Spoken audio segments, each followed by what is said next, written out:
प्रणाम. उलगुलान एक साहित्यिक चळवळ या विषयावर हा विषय घेऊन डॉक्टर सखाराम डाकोरे सरांनी लाईव्ह चर्चा वैचारिक मांडणी असा एक उपक्रम या सध्याच्या वातावरणात सुरू केलेला आहे. सर्वप्रथम मी त्यांचं मनपूर्वक अभिनंदन करतो की अतिशय मोलाचं काम आहे. आदिवासी साहित्यावर चर्चा होणं, त्याच्यावर वेगवेगळ्या मान्यवरांचे किंवा सामान्यांचे विचार व्यक्त व्हावे, एक समाजाला चळवळीच्या दृष्टिकोनातून एक विषय मिळावा, या अनुषंगानं सुरू केलेली ही उलगुलान एक साहित्य चळवळ हे खरंच फार मोलाचं आणि महत्त्वाचं आहे. मलाही यात आज संधी देण्यात आली की मी यावर काहीतरी यात आपले विचार व्यक्त करावेत. माझा विषय आहे आदिवासी लोककला आणि नाटक. मी प्रभू राजगळकर आणि आमचे मित्रमंडळी बरेचदा असे प्रवास करताना सतत या विषयांवर आम्ही चर्चा करत असतो. आदिवासीच्या वेगवेगळ्या कार्यक्रमाला जेव्हा आम्ही जातो तेव्हाही या विषयावर चर्चा होत असते आणि असं वाटत राहतं की यावर काहीतरी व्हावं, कधीतरी काहीतरी व्हावं. आज ती मला बोलायची संधी मला मिळालेली आहे. तर पुनश्च मी सर्वांना प्रणाम करतो आणि माझे विचार थोडेसे व्यक्त करतो. आता आदिवासी म्हटला की भारतीय परिप्रेक्ष्यात इतर आदिवासी सोडून इतर जी लोक आहेत यांच्या काही वेगळ्या मान्यता आहेत. आदिवासी म्हटलं की त्यांना वाटतं जंगलात राहणारे लोक, खूप आधीपासून राहणारे लोक, मागास असलेले वैचारिक दृष्टीतून वागत, वर्तमान परिस्थितीच्या प्रवाहात न आलेली मंडळी, शैक्षणिक दृष्टिकोनातून, आर्थिक दृष्टिकोनातून, व्यावसायिक दृष्टिकोनातून आणि कलात्मक दृष्टिकोनातून आणि सोबतच साहित्यिक दृष्टिकोनातूनही देखील मागे असलेला एक वर्ग म्हणजे हा आदिवासी वर्ग. आदिवासी आपण महाराष्ट्रापुरता जर विचार केला तर महाराष्ट्रातच आदिवासींच्या या जमातीच्या 45 पोट जमाती आहेत. मग या 45 पोट जमातीचं कॉमन फॅक्टर काय असेल तर तो एक वेगळा विषय आहे. पण जर लोककला, संस्कृती एक आदिवासींची आपण बघितली सगळीकडे, तर तुम्हाला यांच्या लोकगीतातून, लोकसंगीतातून, लोकनृत्यातून आणि लोकधारेतल्या अनेक इतर कार्यक्रमातून एक वेगळी लय, एक ताल, एक नाजूकपणा हा तुम्हाला सतत पाहायला मिळतो. आता लोककलेमध्ये संगीत, गायन, वादन, नृत्य असे प्रकार येतात. सोबतच काही ठिकाणी एक चित्रकारी देखील केल्या जाते. तुम्हाला माहीत असेल सगळ्यांना की वारली पेंटिंग नावाचं पेंटिंग जगभर प्रसिद्ध झालेलं आहे. ही आदिवासी कला आहे वारली जमातीची. पण त्या चित्रांकडे जर तुम्ही बघितलं तर एक लयबद्धता आणि तालबद्धता तुम्हाला त्या चित्रात तुम्हाला आढळून येते.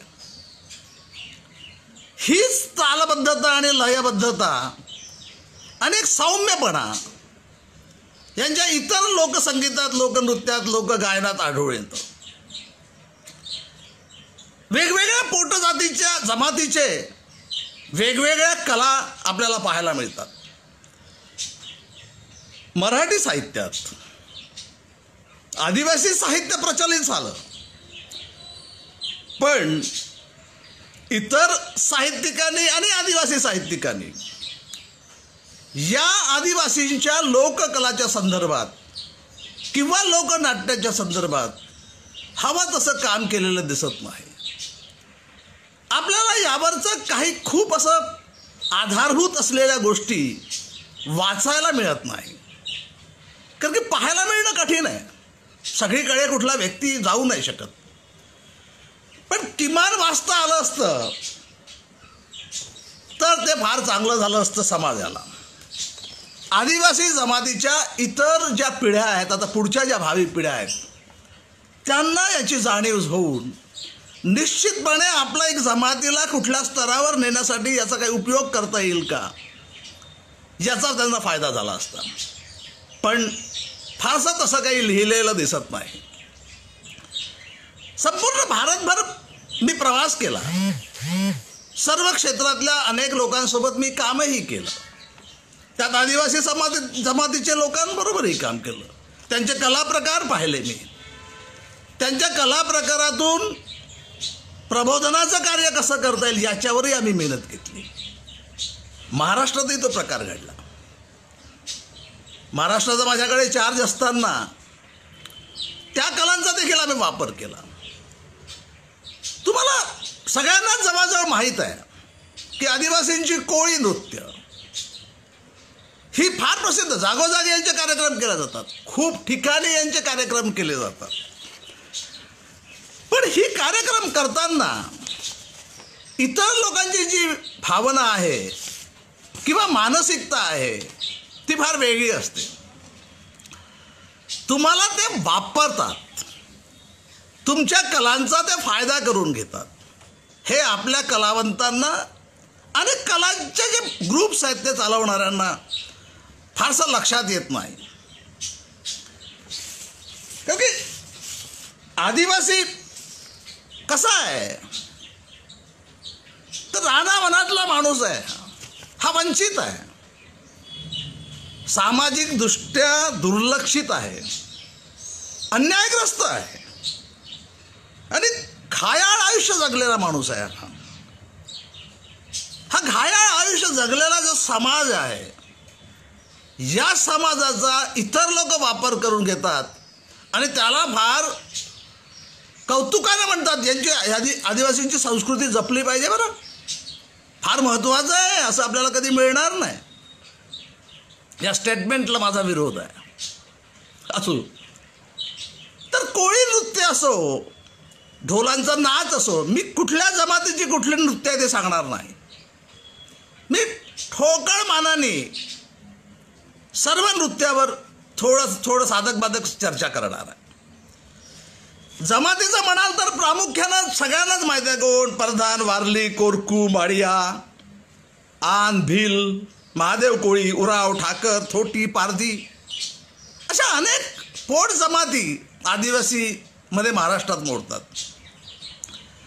याची प्रामुख्यानं जर नृत्य बघितली तर तुमच्या लक्षात येईल की कोळी नृत्य, ढोलांचा नाच होतो कुठे, गोप नृत्य केल्या जातात, ढेमसा नृत्य केलं जातं. ढेमसा संगीतही तेवढंच प्रभावित आहे, ढेमसा नृत्यही तेवढंच सशक्त आहे. बोहाडा नृत्य, कोरकू नृत्य, परधानी नृत्य, माडिया नृत्य, रेला रे लेला हे प्रसिद्ध नृत्य, तारपी नृत्य, भील नृत्य, असे अनेक नृत्य प्रकार पाहायला मिळतात. या सर्व नृत्य प्रकारात जर तुम्ही पाहिलं त्यांची लयकारी, तालबद्धता आणि यांच्यातला एक सौम्यपणा, एक सॉफ्ट पॉइंट हा तुम्हाला सतत आढळून येतो. इथे कुठलाही अश्लीलता नाही आहे. बऱ्याचदा त्याच्याकडे अश्लीलतेनं पाहिलं जातं, पण अश्लीलता नाही आहे. हा एक आपल्या मनोरंजनासाठी थकून भागून आलेल्या आदिवासी जमातीच्या लोकांना एक विरंगुळा मिळावा म्हणून केलेली ही नृत्य आहे. त्या नृत्यासाठी संगीतही वापरलं जातं, वाद्यही वापरल्या जातात. वाद्याचा देखील जर तुम्ही विचार केला त्या या लोककलांच्या, तर ही पारंपरिक निसर्गातल्या वस्तूंपासून बनवलेली वाद्य आहेत. ही फार टेक्नॉलॉजीचा वापर करून केलेली नाही आहे. म्हणून जो टेक्नॉलॉजीचा वापर आता आजकालच्या प्रयोगात केला जातो तेव्हा ते खटकतं. ती तिची नैसर्गिक त्याचा जो बाज आहे, त्या नैसर्गिक रंग आहे, त्याला त्या नैसर्गिक जे रूप आहे, त्याचं सौंदर्य आहे, त्याचं एक शास्त्र आहे, ते मारलं जातं. आणि हे मुद्दामून केलं जातं. हे तुम्हाला मी वारंवार बोलत राहणार आहे. संस्कृती जपण्याच्या नावानं हे जे सो कॉल प्रतिष्ठित लोक आहेत, यांच्यापासून आपल्याला आपल्या लोककला जर जिवंत ठेवायच्या असतील तर वेगळ्या अर्थाने विचार करायला पाहिजे. आपण आपल्याला किती वापरू द्यायचं, आपल्या कला किती वापरू द्यायच्या, याचा विचार करणं गंभीरतेनं आपली गरज आहे. आपल्या साहित्यिकांची गरज आहे, तशीच ती समाजाचीही गरज आहे. या सर्व लोककला आणि लोकनृत्याच्या ह्याच्यात जी गीतं आहेत, जी शब्दरचना केलेली आहे, या शब्दरचनेमध्ये तुम्हाला एक कथा नेहमी आढळेल.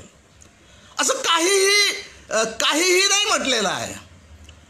तर प्रत्येक गीतांमध्ये, मग ती लग्नाच्या वेळेस म्हटलेली असो की इतर पूजेच्या वेळेस म्हटलेली असो, अशा वेगवेगळ्या म्हणजे याच्या वेळेस, घटनांच्या वेळेस जेव्हा ही वेगवेगळ्या तऱ्हेची नृत्य केल्या जातात, तेव्हा जी गीतं वापरल्या जातात ती आपल्या त्या लोकभाषेतली गीतं असतात.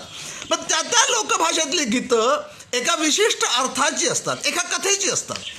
तिथे काहीतरी घटना असते, काहीतरी एक संबंध असतो, संवाद असतो. तिथे वादाला कुठली जागा नसते, संवाद असतो. त्याच्यावर मग चर्चा होते, लोक भेटतात, गप्पा मारतात, एकत्र येतात, हसून खेळून आपलं मनोरंजन करतात आणि परत आपल्या नेहमीच्या कार्यक्रमात हे लागतात. या संगीताचा, या लोकनृत्याचा नाटकाकडे कुठे आपल्याला वापर करता येईल का, असा विचार करण्याची देखील गरज आहे. कारण आजही नृत्य म्हटलं की लोक मनोरंजनकडे जास्त पाहतात. नृत्यातनं कुठला मेसेज जातो का, याचा विचार नेहमी आम्ही केलेला आहे. आता आपली जी पारंपरिक जी लोककला आहे आदिवासींची, या आदिवासी लोककलांतली ही जी नृत्य आहेत, ही नृत्य यातली लयकारी, याची तालबद्धता, याचं कंपोजिशन, याची चाल, ज्याला चाल आपण म्हणतो, बांधील कंपोज केलेलं गाणं, हे वेगळी गाणं आजच्या घडीला, आजच्या वर्तमान स्थितीत, आजच्या आदिवासी समाजाला जागृत करण्यासाठी, आदिवासी विविध जमातीच्या लोकांना एकत्र घेऊन एक नवी चळवळ उभी करण्यासाठी वेगळी गीतं काही लिहिता येईल का, याचा आदिवासी कवी, गीतकार, साहित्यिकांनी विचार करण्याची गरज आहे. कंपोजिशन तेच ठेवायचं, कंपोजिशन बदलायची गरज नाही. कारण की कंपोजिशन बदललं तर त्याचा जो आत्मा आहे, त्यातला जो प्राण आहे, त्यातलं जे सौंदर्य आहे, त्यातला जो रस आहे, तो सगळाच वाहून जाईल. म्हणून गीत, लय, ताल आणि कंपोजिशन तसंच्या तसं ठेवून आताच्या अनुषंगानं काही शब्दरचना करता येईल का आणि नवं गीत लिहिता येईल का, याचाही विचार करण्याची आता सर्व साहित्यिकांची गरज आहे. आणि हे त्यांच्यासमोर आव्हानही आहे. कंपोज म्युझिक, तयार झालेल्या म्युझिकवर आपले शब्द फिट करायचे फारसं कठीण, तसं कठीण नाही आहे, पण तसं कठीणही आहे. कारण प्रबोधन करायसाठी तुम्हाला शब्द फार जपून वापरावे लागतात, नेमके वापरावे लागतात. निरर्थक शब्द चालून अनर्थ निर्माण होईल, कन्फ्युजन निर्माण होईल, द्वयार्थी वेगळा अर्थ निघेल, त्याचा एका शब्दाचे दोन अर्थ निघू शकतात. असे शब्द असले तर आपल्याला फार त्याच्यासाठी जपावं लागेल. तेवढी जर एक काळजी घेतली तर तेच लोककलेमध्ये आता आपल्याला नवीन शब्दरचना करून आपल्या समाजाला जागृत करता येईल का, आपल्या समाजाला अजून पुढे नेण्यासाठी काही करता येईल का, याचा आता साहित्यिकांनी विचार करण्याची गरज आहे. ही लोककलांच्या मध्ये संगीत आणि नृत्य, फार अजून खूप नृत्य असतील की जी माझ्याही स्मरणात नाही किंवा माझ्याही पाहण्यात आलेली नाहीत. पण हे जर नृत्य सगळ्याचा सगळा आता अभ्यास केला, एखादं प्रोजेक्ट बनवून, साहित्यिकांच्या मध्ये एखाद्या लोकांनी येऊन, 4-5 लोकांनी येऊन जर मिळून एक प्रोजेक्ट जर केला की आदिवासी लोककला आणि लोकनृत्य लोकसंगीत याचा एक अभ्यास करण्याच्या दृष्टिकोनातून वेगवेगळ्या क्षेत्रातली लोक निवडली तर समग्र 45च्या 45 स्फोट जमातीत सादर केल्या जाणाऱ्या लोकसंगीत आणि लोकनृत्याची माहिती समाजाला आणि पर्यायानं सगळ्या देशाला माहिती होईल आणि देशही त्याकडे पाहिल वेगळ्या अर्थानं. आता जे पाहायला जातं ते मी जसं सुरुवातीला सांगितलं तेव्हा एकदम असं सहज पाहिला जातं. आदिवासी है, आदिवासी का है यार, अरे किसका प्रोग्राम, वो आदिवासी लोगों का है, वो क्या नहीं होना, वो आदिवासी डान्स करने वाले. या ज्या रिॲक्शन्स आहेत याही रिॲक्शन बदलायला आपल्याला मदत होईल.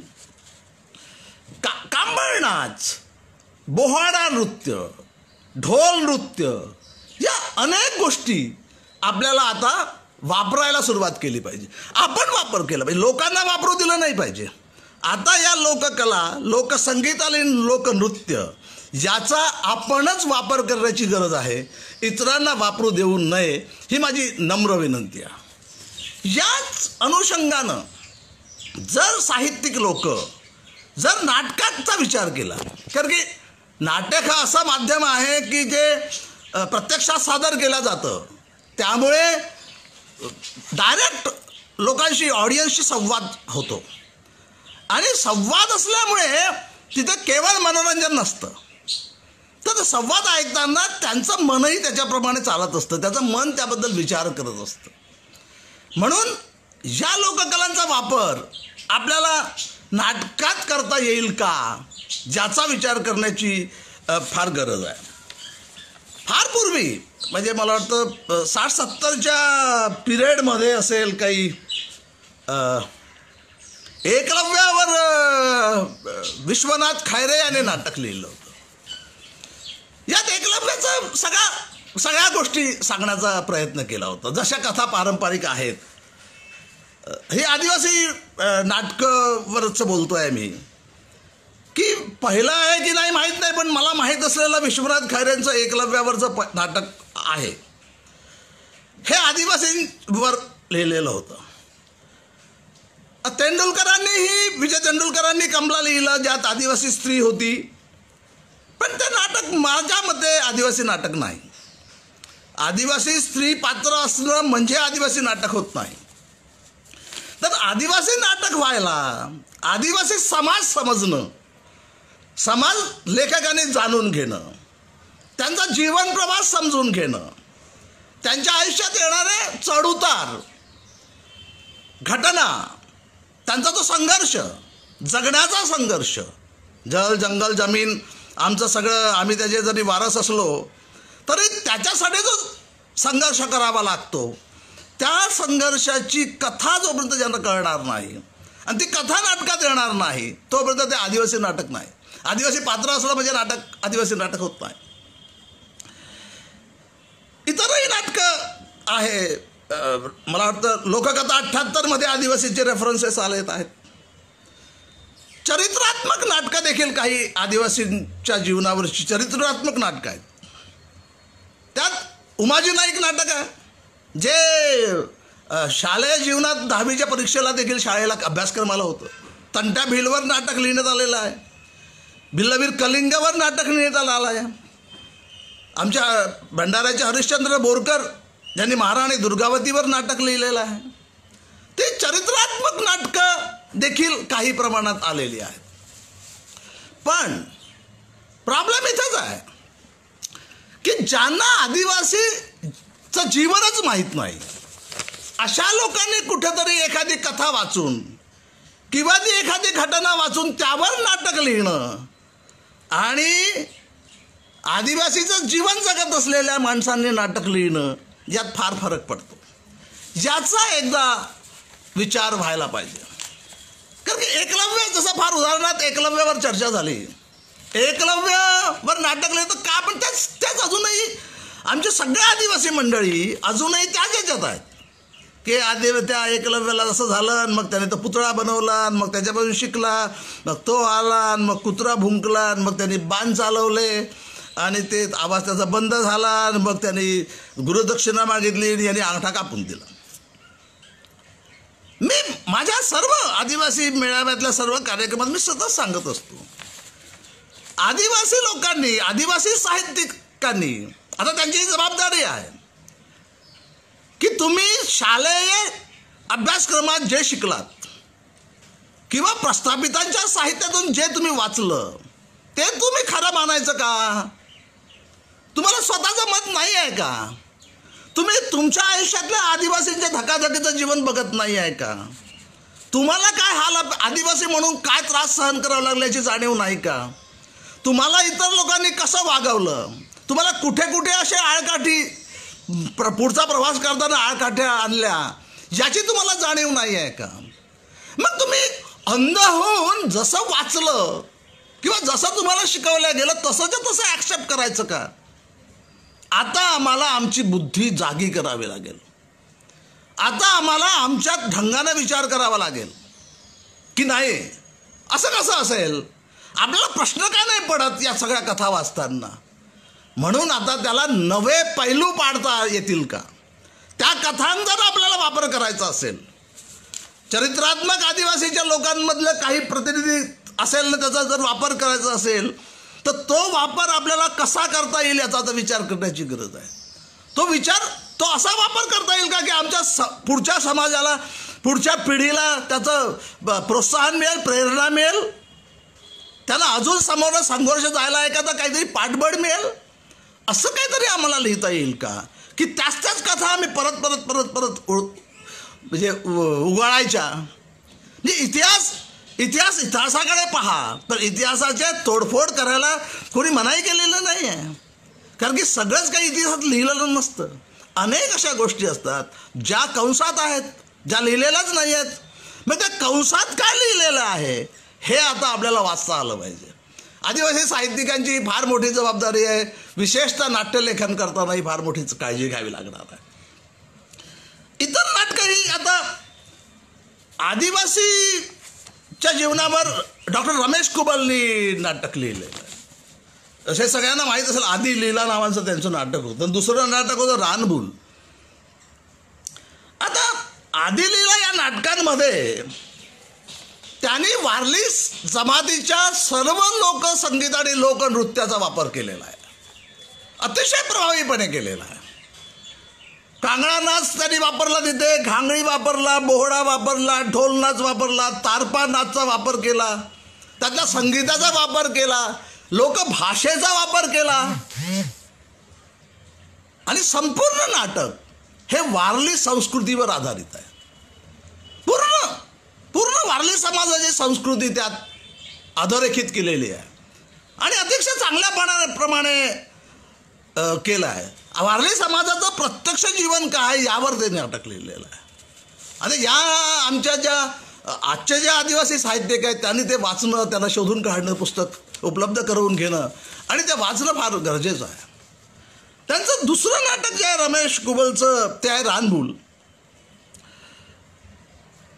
म्हणजे म्हणजे पैसेवाले लोक, त्यांची उन्मत्त सत्ता, शासकीय यंत्रणेतील भ्रष्टाचार आणि आदिवासींचे उभे जळणे या विषयाला घेऊन हे नाटक त्यांनी लिहिलेलं आहे. याच्यात त्यांनी लोककलांचा, लोकसंगीताचा, लोकनृत्याचा वापर केलेला आहे. एक पाकलवार म्हणून आहे, गृहस्थ लेखक आहेत, त्यांनी मरीमायचा भूत्या हे नाटक लिहिलं. ही माळिया गोंड आदिवासीची जीवनशैलीवर आधारित नाटक आहे. यातही नृत्य संगीताचा वापर केलेला आहे. माळिया गोंड आदिवासींमधल्या समज आणि गैरसमज यांचा उहापोह केलेला आहे. त्यांची मानसिकता काय आहे हेही विचार केलेला आहे. आणि या नाटकामध्ये लिहिताना त्यांनी वेशभूषा, त्याचा साजशृंगार, त्यांची बोलीभाषा या सर्वांचा वापर, माळिया गोंडच्या बोलीभाषेचा देखील वापर केलेला आहे. त्यांचीच पारंपरिक जी साजशृंगाराची पद्धत आहे, त्यांची वेशभूषा आहे, बोली आहे, त्याचा त्यांनी त्याच्यात वापर केलेला आहे. आणि म्हणून ते नाटक फार प्रभावीपणे लोकांपर्यंत पोहोचू शकतं. आता याचे संहिता मिळत नाही, नाटक करणारे मिळत नाही, कलावंत मिळत नाही बरेचदा, म्हणून आजकाल हे होत नाही. पण आहे हे पाकलवरचं मरीमायचा भूत्या हे नाटक एका फॉरेस्ट ऑफिसरच्या याच्या कहाणीवर आहे. म्हणजे जंगलाचा हे आहे, खुनाचं थरार नाट्य आहे. खून होतो यात आणि मग त्याचं थरार होतं. म्हणजे ती जी एक काय म्हणतात क्युरियासिटी आहे, एंटरटेनमेंटच्या अँगलनी देखील क्युरियासिटी होणं हे जे आवश्यक असतं नाटकात, हे देखील त्या नाटकामध्ये तुम्हाला पाहायला मिळतं. याच अनुषंगानं गोंडी भाषेत देखील नाटकं लिहिण्यात गेलेली आहे. काही प्रकाशित आहेत, काही प्रकाशित नाही आहेत. सोनेचा कुर्स म्हणून तोडसामचं नाटक आहे, हे गोंडी भाषेत नाटक आहे. जय बूढ हालपेन हे कन्नाके सरांचं नाटक आहे. हे भाषिक आता लोकभाषा म्हणजे बोलीभाषा, विशिष्ट जमातीच्या एका पोट जमातीच्या भाषेवर बोलीभाषेचा वापर करणं हे किती महत्त्वपूर्ण आहे. या बोलीभाषेचं सौंदर्य, त्याचं काय म्हणतात ॲस्थेटिक, त्याचं सौंदर्यशास्त्र, त्या भाषेचं, ही नाटकं वाचताना किंवा ही ऐकताना तुम्हाला त्याच बोलीभाषेतलं सौंदर्यशास्त्र कळतं. आणि या बोलीभाषेतल्या आदिवासी जमातीच्या बोलीभाषेतलं जे सौंदर्यशास्त्र आहे, याचा जनमानसात किंवा पूर्ण इतर भाषिक लोकांमध्ये जर गेला, याच्यावर जर आमच्या साहित्यिकांनी देखील काम केलं, बोलीभाषा कशी आपल्या साहित्यामध्ये येईल ज्याचाही विचार करणं आता आमच्या आदिवासी साहित्यिकांची गरज आहे. त्यांनी अतिशय मार्मिकपणे याकडे विचार करण्याची गरज आहे. मग कोरकू असो, भिल्ल असो, गोंड असो, वारली समाजाचं लोक असो, ठाकर असो, पारधी असो, या त्यांच्या लोकभाषा घेऊन आपल्याला काही कथा उभ्या करता येतील का? त्यांच्या जीवनावरच्या आवश्यक नाही. दुसऱ्या जमातीत एखादी घटना घडली असेल तर त्यांच्या भाषेत सांगणं एकमेकाला. आता सर्व पोट जातीतल्या लोकांना एकत्र आणण्यासाठी साहित्यिकांची ही चळवळ, ही नैतिक गरज आहे. आणि सर्वच साहित्यिक, आदिवासी साहित्यिकांनी यावर फार मनापासून विचार करण्याची गरज आहे. आजकाल अतिशय चांगले मोठमोठे लेखक आहेत. उषाकिरण आतराम आहे, बाबाराव मडावी आहे, दशरथ मडावी लिहितात, वामन शेडमाळके लिहितात, कुडलिक केदारे लिहितात, अनेक लोक, विनायक तुमराम लिहितात, प्रभू राजगळकर लिहितात, डाकोरे लिहितात, असे अनेक लोक आहेत. सुरेंद्र मशराम गीतकार आहेत, ते लिहितात. ह्या मंडळींनी आता इथे येणं, या क्षेत्रात पाऊल टाकणं, आपल्या समाजाचं आपण देणं लागतो. आणि आपल्याला ते एक मिळालेलं आहे, आपल्याला समजलेलं आहे, त्याची जाण आहे आपल्याला. कारण की आपण एका उच्चभ्रू समाजात वावरलो आहोत, एका चांगल्या ठिकाणी काम केलेलं आहे. अशा सर्व लोकांनी आता परत जल जंगल जमीनच्या एका पातळीवर येऊन समाजासाठी आम्ही साहित्यिक काही करू शकतो का, या दृष्टिकोनातून विचार करण्याची गरज आहे. हे दशरथ मडावी यांनी नाटक लिहिलं, वामन शेडमाकेंनी बिरसा मुंडावर नाटक लिहिलं. बिरसा मुंडा अनेक लोक आता भगवान झालं करून टाकलं आपण त्यांना, भगवान करून भगवान केलं, चांगली गोष्ट आहे. कारण त्यांचं जे योगदान आहे बिरसा मुंडाचं ते प्रचंड मोठं आहे. आणि त्या काळात त्यांना ते क्रांतीवीर म्हणून उभे राहू शकले. पण आता त्या कथा सांगताना लोक, आपल्याला हाही विचार करण्याची गरज आहे की बिरसा मुंडाची तशीच्या कथा सांगताना लोक ती कथा कशी पाहतात, एक हिस्टॉरिकल इव्हेंट म्हणून पाहतात का, ती तशीच पाहतात का, की आता ज्या हिस्टॉरिकल इव्हेंटपासून आता आपल्याला काय करता येईल याचा विचार करता येतो का, असा विचार करतात का? बिरसा मुंडाला आम्ही वापरता येऊ शकतो का? आम्ही वापरतच नाही ना. आम्ही आमचीच माणसं वापरत नाही. आम्ही राणी दुर्गावतीला वापरत नाही, आपण बिरसा मुंडाला वापरत नाही, आम्ही बाबूराव मडावीला माडकत नाही, आम्ही शेळकेबाळकेला म्हणजे वापर नाही करत, आपण नारायणसिंग उगेचा वापर नाही करत. आमच्याकडे खूप लोक आहेत, असे अनेक मंडळी आहेत की ज्यांच्या कथा ज्यांचं जीवनचरित्र आम्हाला आमच्या आदिवासी समाजाला पुढे नेण्यासाठी फार मदतीचं होऊ शकतं. पण त्यांच्या कथा आम्ही वापरतो का? आम्ही वापरतच नाही.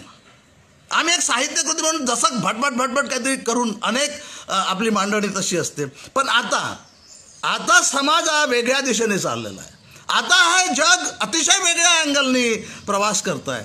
या पार्श्वभूमीवर आता आम्हाला या सर्व गोष्टीचा पुनश्च विचार करण्याची गरज आहे. आता नाटकांमध्ये एकांकिका हा फार प्रकार महत्त्वाचा आहे. एकांकिकेमध्ये भुजंग मेश्राम मला माहीत आहे, मी त्याच्यासोबत त्याचं सवारी नाटक पहिल्यांदा रीडिंग मीच होतो. एकांकिकामध्ये ही आदिवासी जे लेखक आहेत, ही लेखक चांगले भुजंग मेश्रामने केले. भुजंग मेश्राम आहे, विनोद मोरांडे आहेत, कुंडलिक केदारी आहेत, रायसिंग महाराजांनी एक दोन एकांकिका लिहिलेल्या आहेत, यांचे प्रयोग झालेले आहेत. आता उषा किरण आत्रामनी एक एकांकिका लिहिली आहे, ती लवकरच प्रकाशित होते आहे. आता कारण एकांकिकेमध्ये लहान लहान घटना अतिशय 30 ते 40 मिनिटाच्या काळामध्ये मांडता येतात. जेव्हा आपण मोठ्या नाटकाचा विचार करतो तेव्हा मोठ्या नाटकांमध्ये असं होतं की एवढं मोठं नाटक करायला, त्याची जमवाजमाव करायला, त्याच्यासाठी कलावंत शोधायला, या सगळ्या गोष्टी फार थोडंसं जिकरीचं असतं, त्रासाचं असतं. इतक्या सहज आपल्याला नाही करता येत. म्हणून आता त्याचा एक छोटे 30, 35, 40 मिनिटाची एकांकिका जर लिहिल्या, त्याचविषयी आपण फार समर्थपणे मांडण्याचा प्रयत्न केला तर मला वाटतं एक वेगळा प्रकार आपल्याला चांगला प्रभावीपणे करता येईल. कारण तुम्हाला सगळ्यांना माहीत आहे की दलित साहित्याचा उदय झाला. दलित साहित्याचा जेव्हा उदय झाला त्याच काळामध्ये पण असं लक्षात आलं की दलित साहित्यामध्ये जरी 95% आदिवासी हे आंबेडकरिस्ट जरी असले तरी या दलित साहित्यातल्या आंबेडकरिस्टमध्ये आदिवासी मात्र दुर्लक्षितच राहिला. आदिवासींची तशी दखल घेण्यात आली नाही, अजूनही तशी दखल घेतल्या जात नाही. उलट आदिवासींना वेगळ्या ढंगानं पाहता येतं कारण की त्यांची कारणं वेगळी आहेत. त्याच्यावर मला फार वेगळं करता म्हणजे वेगळं बोलायचं नाही, हे प्लॅटफॉर्म त्यासाठी नाही आहे. पण अजूनही तो प्रकार आहे ना, म्हणजे अजूनही तुमचा जो तुमच्यावर जे दडपण आहे, तुमच्यावर जो मानसिक आघात केला जातो, तुम्हाला अजूनही मागे ठेवण्याचा जो प्रयत्न केला जातो, हा अनेक ठिकाणी वेगवेगळ्या स्तरावर येतोच ना. तर तसा तो आदिवासी जसा दुर्लक्षित राहिला, पण ती आपल्या प्रेरणास्थान आहेतच ना. आणि मग कारण आपण घडलो त्यांच्या त्या विचारांमुळे, त्यांच्या त्या कर्तृत्वामुळे, त्यांच्या सोबतीमुळे. आणि मग म्हणून हा दुर्लक्षितपणा आपल्याला प्रबळपणे उभा करण्यासाठी आदिवासी साहित्य ही संकल्पना पुढे आली. मग त्याचं संमेलन झालं. नेताजी राजगडकर वगैरे त्यावेळेस होते. नेताजी राजगडकरनं संमेलन घेतलं. भद्रावतीला पहिलं संमेलन झालं, मग वणीला नेताजीने घेतलं. तिथल्या कवी संमेलनाचा अध्यक्ष मी होतो. माझ्या कवितेवर चित्र तयार झालं, म्हणजे पोस्टर पोएट्री देखील त्यावेळेस लोककलांमधले चित्रकलाचा वापर केला. आमच्या अनेक आदिवासी कवितांवर चित्रांच्या माध्यमातून ती कविता कशी सादर करता येईल, कशी दाखवता येईल, एक त्या कवितेच्या 4-5 ओळी किंवा जितक्या आवश्यक असेल तेवढ्या ओळी आणि त्या ओळीवर एक चित्र की जे जर कविता आपण लपवली तर चित्रातनं तो मेसेज आपल्यापर्यंत पोचतो. हे चित्र प्रदर्शनी पोस्टर पोएट्री म्हणून त्या संमेलनात करण्यात आली होती. तसे प्रयोग आता आपल्याला पुन्हा करता येतील का? त्याच वेळेस आपण प्रातिनिधिक कविता संग्रह त्यावेळेस साहित्यिकांचा काढला. मोहोळ नावाचा कविता संग्रह काढला. त्यात अनेक कवींच्या कविता घेतल्या गेल्या. त्या सर्व कवितांचं नंतर चर्चा झाली. कवी संमेलनात त्याच्यावर चर्चा झाली, संमेलनानंतर चर्चा झाली, अनेक लोक भेटले. आता ते संमेलनं होत नाही आहे जवळजवळ. आता साहित्यिकांनी पुन्हा एकदा या सगळ्या गोष्टीचा विचार करणं, त्या अनुषंगानं एकदा विचार करणं आणि परत एकदा काहीतरी कन्स्ट्रक्टिव्ह करता येईल का याचा विचार करण्याची गरज आहे. कारण आता मी जसं म्हणालो तर त्याप्रमाणे आता आदिवासी साहित्यिकांनी उलगुलान एक साहित्यिक चळवळ याच्यासाठी कमिटेड व्हावं आणि एक वेगळा आदिवासी समाज आम्हाला जगासमोर कसा आणता येईल याचा विचार करणं फार फार गरज आहे. आणि या अनुषंगानं आदिवासींच्या लोककला, आदिवासींचं लोकसंगीत, आदिवासींची लोकगीतं, आदिवासींच्या चित्रकला, आदिवासींची शिल्पकला, आदिवासीचे संस्कार शैली, आदिवासाची जीवनशैली, म्हणजे आदिवासी म्हणजे एक केवळ एक नाही तर संपूर्ण त्या जितक्या पोट जमाती असतील, आपण महाराष्ट्रापुरता विचार करतो, या 45 पोट जमातीचा एक आमूलाग्र त्याचं बंदिस्त करून त्याला एखादा छानपैकी एक चांगलं रूप देऊन एक अतिशय चांगल्या याच्याप्रमाणे आपल्याला लिहून घेता आलं, सगळं करता आलं, तर मला वाटतं एक वेगळा आदिवासी साहित्य आपण जगासमोर आणू शकू, ही एक मला निश्चित वाटतं. या अनुषंगानं मी जेव्हा एकलव्याकडे पाहतो तेव्हा एक कसं पाहतो, आता ही साहित्यिक आहे, मला लोककला आणि लोकनाट्यावर बोलायचं होतं, पण तरी मी इथे एक तुमच्यासमोर एक कविता मी सादर करतो आहे, त्याचा आपण स्वीकार करावा.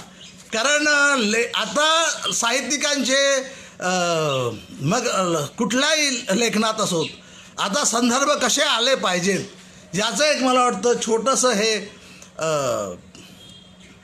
एक्झाम्पल आहे असं मला स्वतःला वाटतं, म्हणून मी तुमच्यासोबत शेअर करू इच्छितो आणि मला ही संधी मिळाली याचा मी फायदाही घेऊ इच्छितो. कवी संमेलनातल्या याच्यासारखं नाही करणार मी, चांगलं एक कळेल सगळ्यांना या अनुषंगानं मी सांगतो तुम्हाला. एकलव्याची सत्यकथा याचं शीर्षक आहे, एकलव्याची सत्यकथा. म्हणजे आपण ज्या ऐकत आलो त्या सगळ्या खोट्या आहेत, म्हणून मला जी सत्य वाटते तीच मला सांगण्याचा प्रयत्न. नाकारलं जेव्हा द्रोणाचार्यांनी माझं शिष्यत्व, मी एकलव्य आहे, नाकारलं जेव्हा द्रोणाचार्यानं माझं शिष्यत्व तेव्हाच ठरवलं की प्रकृतीलाच करावा आपला गुरु, निसर्गालाच करावा आपला गुरु, आणि सुरू केला अभ्यास धनुर्विद्येचा. खरं तर हा खेळ होता आमचा रोजचाच, जीवनासाठी शिकारीचं साधन, शिकार करण्याचं साधन. घनदाट अरण्यातील हिंस्र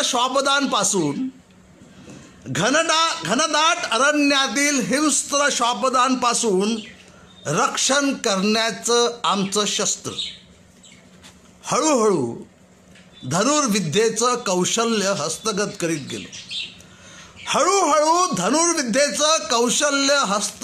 गेलो. दूरवरून येणाऱ्या आवाजाचा वेध घेण्यात मी होत गेलो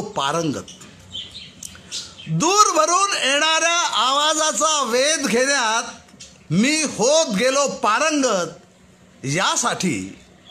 यासाठी माझे सगळे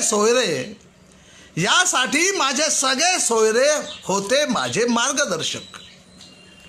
कारण तेच तर आतापर्यंत सगळं करून आम्हाला जिवंत ठेवत होते.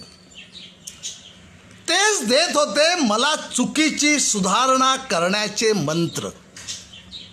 माझे सगळे सोयरे देत होते मला चुकीची सुधारणा करण्याचे मंत्र. आणि झालो अचूक आणि हवा तिथपर्यंतच बाण चालवण्यात तरबेज. आणि मी झालो अचूक आणि हवा तिथपर्यंतच बाण चालवण्यात तरबेज. आणि एक दिवस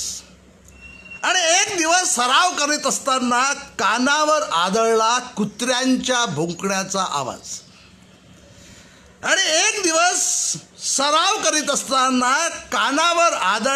कुत्र्याच्या भुंकण्याचा आवाज जो करीत होता माझी एकाग्रता भंग.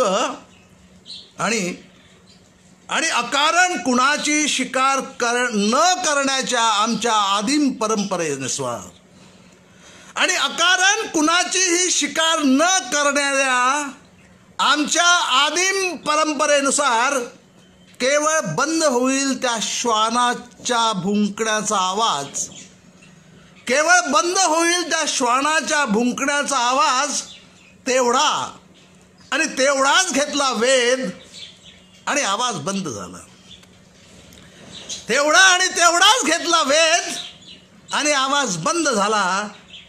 पण काही क्षणातच माझ्या समोर दिसले पांडव पुत्रासोबत द्रोणाचार्य, आणि क्षणाचाही विलंब न लावता त्यांनी एकत्र येऊन कापून घेतला माझ्या उजव्या हाताचा अंगठा, जो असतो धनुर्धरांचा प्राण, जो असतो धनुर्धराचा प्राण. आणि कथा प्रसिद्ध केली, आणि कथा प्रसिद्ध केली. गुरुदक्षिणेच्या नावाखाली कापल्या गेलेल्या एकलव्याच्या अंगठ्याची, गुरु नसताना देखील तेव्हापासून मी बोटांचाच अंगठा करून युद्ध लढतो आहे. तेव्हापासून मी बोटांचाच अंगठा करून लढतो आहे. आणि तुम्हाला एक विनंती आहे, आजच्या समाजातील द्रोणाचार्यांना ओळखायला शिका. आजच्या समाजातील द्रोणाचार्यांना ओळखायला शिका. अंगठा कापून देण्याची वेळ येऊ देऊ नका. किंबहुना आपल्या बोटांनाही अंगठा करण्यासाठी समर्थ व्हा. आपल्या बोटांनाही अंगठा करण्यासाठी समर्थ व्हा. या वैचारिक लेवलची आपल्याला आता कुठेतरी गरज आहे का? माझे विचार कितपत योग्य आहेत? माझं विश्लेषण हे जे केलं आहे मी, हे कितपत रास्त आहे, हे आवश्यक आहे का, यावर चर्चा व्हावी. आणि त्या अनुषंगानं या उलगुलान साहित्यिक चळवळीत